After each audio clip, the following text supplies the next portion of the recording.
Jadi motor sport yang baru ini, R15 V4 atau R15M ini, dia nih mengusung sporty tapi tetap fungsional gitu ya.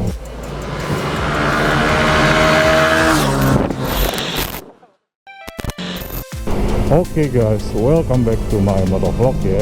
Jadi di motovlog kali ini nih, menurut gua ini topiknya cukup seru ya. Jadi selama ini gua ngebikin motovlog, ini salah satu topik yang cukup seru gitu jika dibandingkan dengan yang lain. Topik yang akan kita bahas hari ini adalah R15 V4 ya. R15 V4 atau kita sebut R15M ya. Sebenarnya mereka mirip, hanya ada perbedaan sedikit. Nanti gue jelasin perbedaannya setelah ini. Jadi yang hari ini kita bahas adalah R15 V4 dan R15M nya dulu ya. Oh iya, by the way, motor yang gue naikin ini R15 V3 ya, bukan V4. Tapi gue udah pakai motor R15 V3 ini cukup lama, jadi nanti gue bakal analisa mulai dari R15 V4 nya dan juga perbedaan R15 V4 dan V3 nya nanti ada selanjutnya gitu. Oke, nggak usah basa-basi lagi, langsung aja kita mulai motovlog hari ini ya. Yang pertama mau gue bahas di sini adalah dari desainnya dulu ya. Nanti ada videonya juga di sini, video teasernya.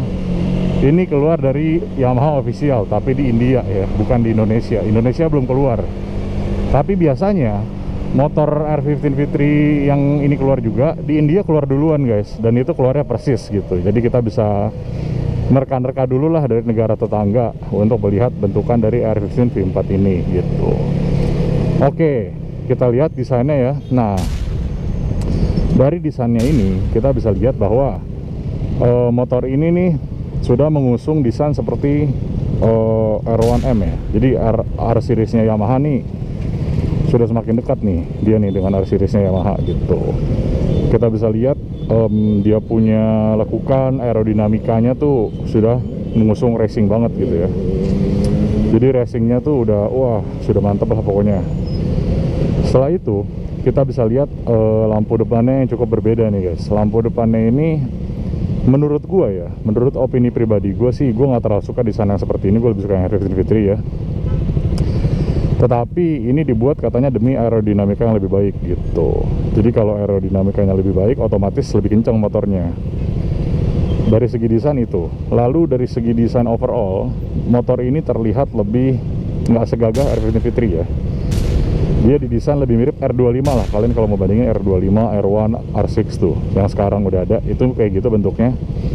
Jadi R15 V3 nya ini udah nggak kayak yang R15 V4 ini udah nggak kayak yang V3 lagi guys. Sudah dibikin mirip dengan kakak-kakaknya gitu. Jadi kalau menurut gue pribadi sih R15 V4 ini termasuk desain yang cukup mantap ya. Jadi desainnya nggak cuma desain, tapi ada fungsional lain di mana aerodinamikanya itu sangat bekerja dengan baik guys gitu. Lalu dia punya ininya, bodinya nih udah jatuhnya apa ya, udah racing look banget deh. Tapi racing looknya ini agak berbeda dari generasi sebelumnya, dimana racing look yang diusung di sini tuh lebih mengikuti desain kakaknya lah kalau kita bisa bilang ya. Oke. Dan next kita lanjut ke pembahasan bagian speedometernya dulu ya. Jadi dari desain, speedometer. Nah, speedometernya ini nih, speedometernya menurut gue cukup baik, cukup bagus maksudnya ya. Tetapi dia balik lagi, dia tuh sekarang bentukannya udah kotak gitu ya, kayak HP lah, kayak layar HP lah.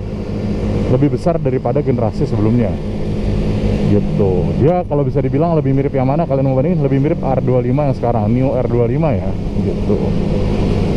Speedometernya ini juga lebih informatif. Lebih informatif dalam arti apa? Jadi informasi yang diberikan di speedometernya tuh lebih banyak guys. Nanti gue tampilin speedometernya ya. Speedometernya ini bisa nampilin, bisa dikonek dengan HP. Gue belum bahas ya. Jadi HP kalian, smartphone kalian, ini juga keren nih. Ini fitur yang menarik di motor ini. Jadi HP kalian bisa dikonek ke motor kalian. Bayangin, biasa ada di motor-motor bebek, motor-motor matic gitu ya. Sekarang ada di motor sport guys. Jadi motor sport yang baru ini, R15 V4 atau R15M ini, dia nih mengusung sporty tapi tetap fungsional gitu ya. Kalian bisa connect HP kalian dengan motornya. Kalian di speedometernya bisa ngelihat jumlah baterai HP kalian yang tersisa berapa. Jadi kalian kalau mau lihat HP-nya di kantong, wah baterai gue berapa ya, dia bisa lihat di speedometernya gitu. Nah itu. Terus selain itu dia juga bisa memberikan indikator yang gue bilang membantu kita lah ya.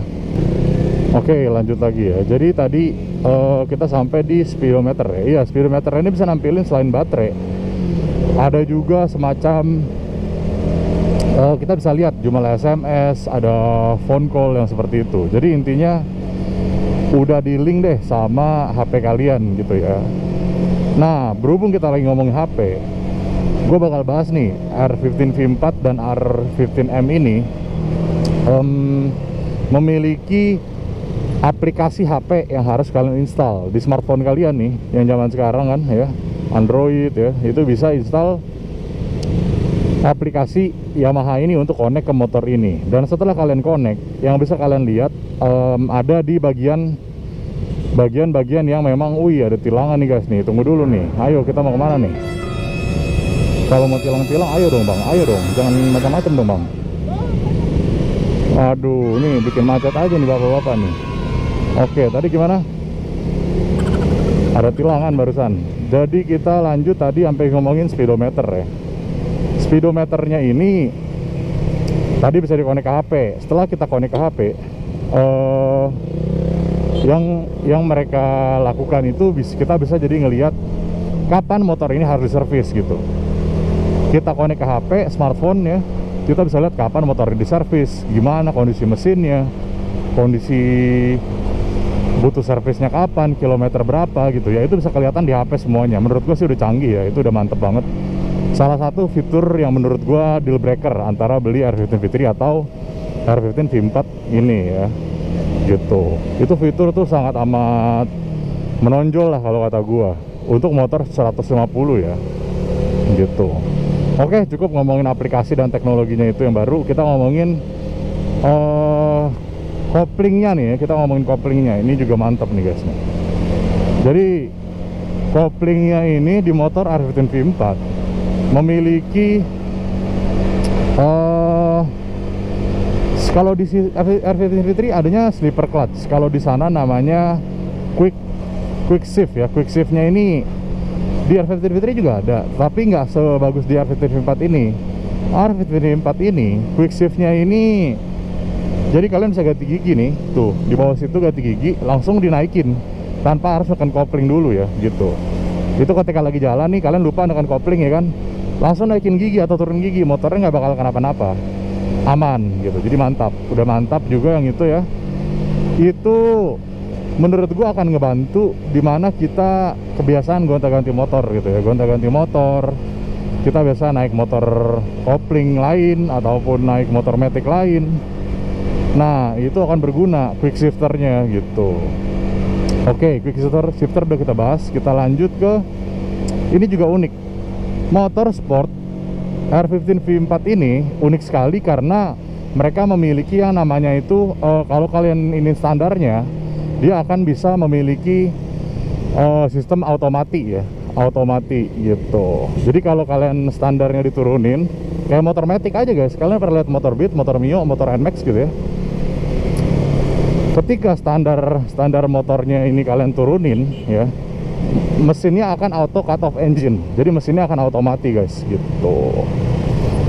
Ketika mesinnya mati ya kita jadi nggak bisa jalanin motornya. Jadi ketika kalian turunin standar, mesinnya motornya nggak bakal bisa nyala itu deh.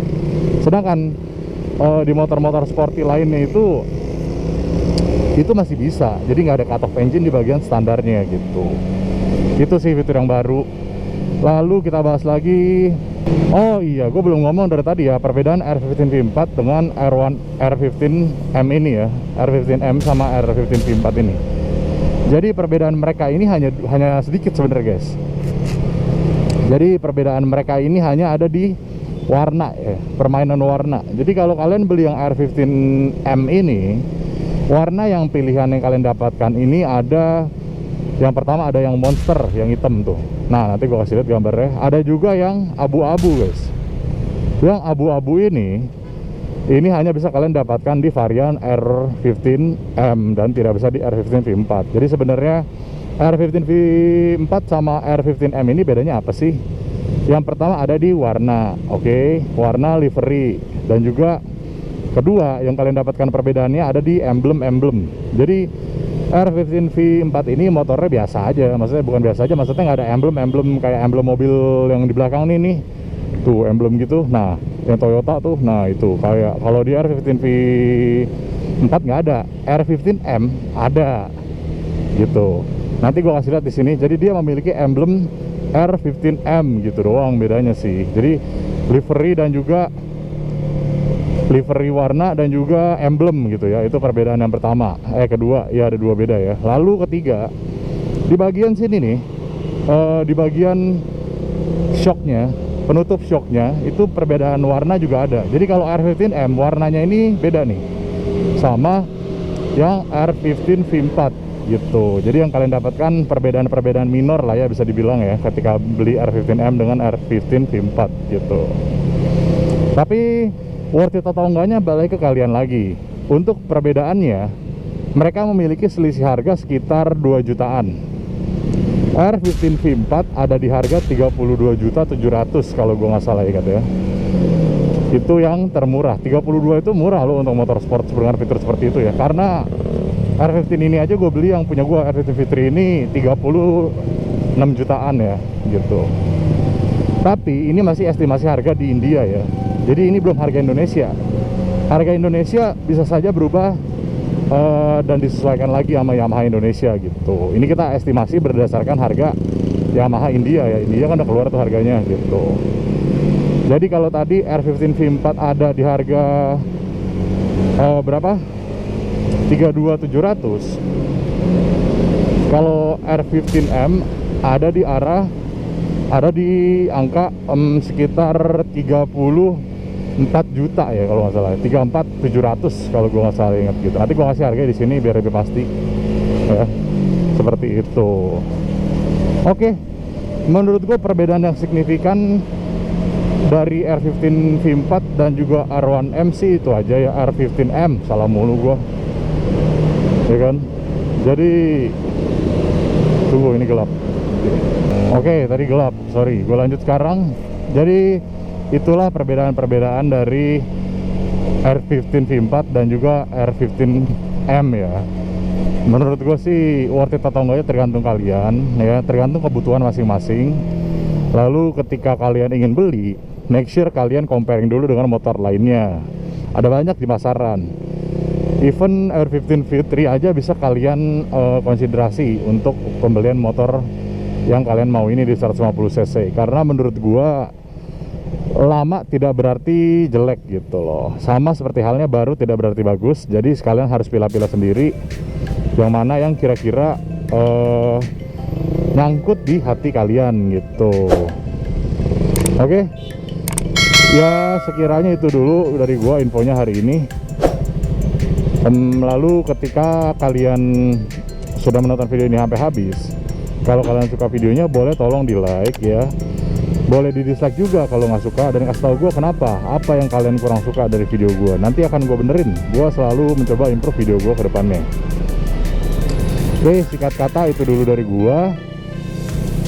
Terima kasih semuanya udah nonton. Lalu kalian bisa juga follow Instagram gue di sini ya. Di Instagram gue biasanya gue akan memberikan info-info update. Gue bisa suka ngedit video juga, kayak ngedit video motor ya kan, kayak gitu. Jadi yang short gitu gue kasih di Instagram, sedangkan yang panjang pembahasannya seperti ini akan gue bahas di YouTube gue. Oke guys, segitu dulu hari ini. Thank you guys for watching. See you guys on the next video. Thank you guys. Peace out.